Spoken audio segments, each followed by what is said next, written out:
Hey guys, what is up? Welcome back to my YouTube channel. Today's video is my anxiety or whatever I decide to name it because I'm really not sure at this specific moment. But thank you for tuning in and I really appreciate it. As always, if you like this video, please give it a thumbs up and subscribe to the channel for more videos like this.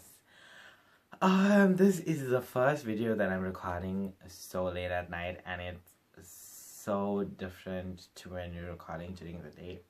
But it's not going to be like every other video I've done so far. I've decided I've decided to change things up a bit and get to know, let you guys get to know me better. And yeah, so let's get into the video.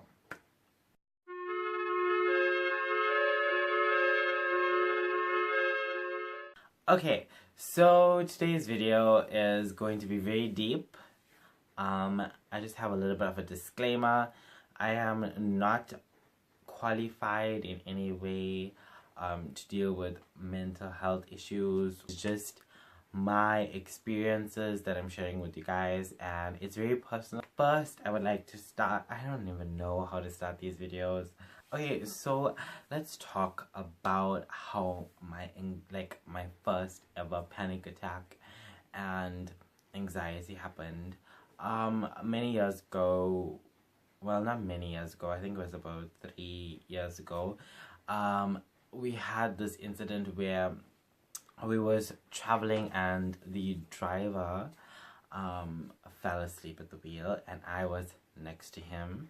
So he fell asleep and I was awake and I didn't realize that he fell asleep, and I was watching the vehicle, the bus actually, move towards an oncoming bus, and I was so scared. It was unreal. I've never been that scared in my entire life.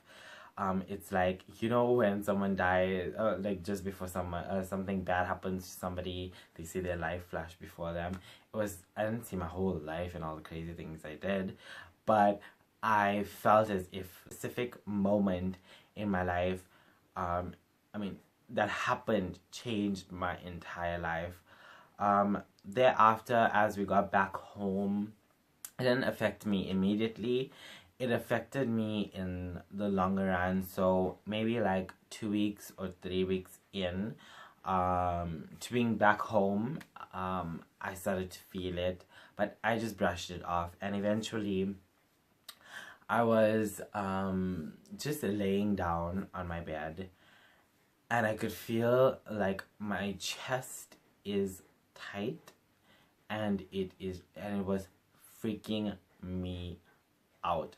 I just had this weird pain in the back of because it was felt in the back. I thought that drinking water, I didn't drink enough water or something like that, so I just had water, but I was actually having a panic attack where I thought that like I was dying and stuff like that, and I just was throwing up all the water that I drank, and I just like felt lightheaded and I just couldn't like breathe, and like I was having trouble breathing. It was so difficult and I didn't know what to do because I've never experienced this before. So what I did was I tried to calm myself down. At this point, I am literally running up and down the stairs, going into the bathroom, trying, like I was in a panic mess. So eventually, I just laid on the bed. So one of my favorite artists, which is Nicki Minaj, if you know me, you know that. And she has her album, everyone knows about the Pink Print. So there are songs that are very soothing there and very real songs. So I played them just to go in a happier state. So as I came out of that whole panic attack and I just laid there thinking about dying and what's going to happen next, I eventually got calmed down and I just sat and I relaxed. So once I was done relaxing, I felt as if I was caged in the room. So I decided to take a drive to see my cousin. She doesn't live far from here. So she was finishing work. She was about to finish work. So I called her up and asked her where she is. And she was in the bus at the time. So I picked her up and I spoke to her about having the attack and not feeling well and stuff like that. Then everything was fine and she comforted me and stuff like that. And I calmed down and I went home. So throughout the next week, I started to feel really terrible in the quiet moments that I was having. I was having like extreme anxiety where I thought about dying and what's going to happen and the fear of dying and stuff like that. And it really took a toll on me. And eventually how I dealt with that was I thought to myself, why worry about that specific moments that I'm going to have in the future? I mean, we all will have those, will have that, we'll go through that, but why worry about it and why let it stop me from living the best life that I can live? So when I do reach that point, I could say that I had a beautiful life. I've met beautiful people. I've made an impact. The anxiety happened not just because of that one specific moment. That specific moment in the bus triggered everything after, but it was previous toxic relationships and meeting people that are so toxic in your life that they bring you unhappiness. A shout out to one of my biggest supporters that I feel like I'm gonna cry.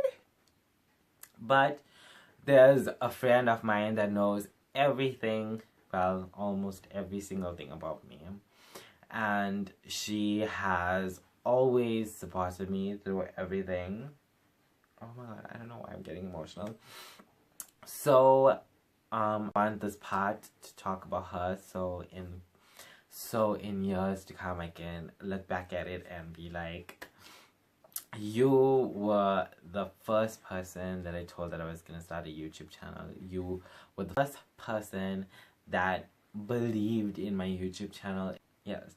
So the number one supporter that I have is one of my very best friends. I know you're watching and I love you so much, but she has been one of my role models, have been there through everything and showed me a way to get over it, over my anxiety without even knowing it. She's always encouraged me to do better, to be better, and she always believed in me. So the main thing that I want you to take away from this video is that surround yourself with people that understand you, number one, that pushes you to achieve your goals, to bring out the best in you, and lastly, the people and friends that are going to believe in you. It is so important to have that in order to deal with anxiety, because anxiety is not easy. I mean, there's many people suffering from it, and I guess that mine wasn't extremely severe. Started to remove myself from bad situations and started to really evaluate the people that was in my life that was causing me to feel bad about myself, to feel like I was not good enough, and to feel like that there was something wrong with me. Even though haters online, there's haters in our lives as well, that's around us all the time. So that is also a part of the reason why I got depressed and had anxiety. I mean, we get so comfortable doing everything the way it is, we don't realize that change is actually good for us. It shows us that we are growing, and it helps us to grow, and it forces us to grow. In fact, I thought to myself how I can change this for myself, because I am in control. I can do this, because I started to believe in myself because of my friend, and I started to believe in that, and I just started to run with it. And as I carried on doing that, I just kept on going and changing and growing and learning how to deal with it, because I'm not perfect. I need to love myself before I love everyone else, and I've begun to do that, and I've begun to change and be comfortable in my own skin, because in the community that we live in is very judgmental. Everyone's gonna say something, but everyone has their own opinions, and it's what you think about yourself that's what matters. There are people that's going to hurt you, there are people that's going to bring you down, but the most important thing is that you control what you take in from people. You can take in the good, you can take in the bad, but if you're going to only concentrate on the bad, and if you're going to let that hinder your spirit and stop you from doing what you need to do, then that is bad, and that is where you need to change within yourself. And anxiety can be dealt with and can be overcome, but it just takes a little bit of effort and good people around you that's going to comfort you and it's going to help you to be a better you. So if you like this video, please give it a thumbs up and subscribe to the channel. I really appreciate it, and I'll see you guys in the next one. Bye.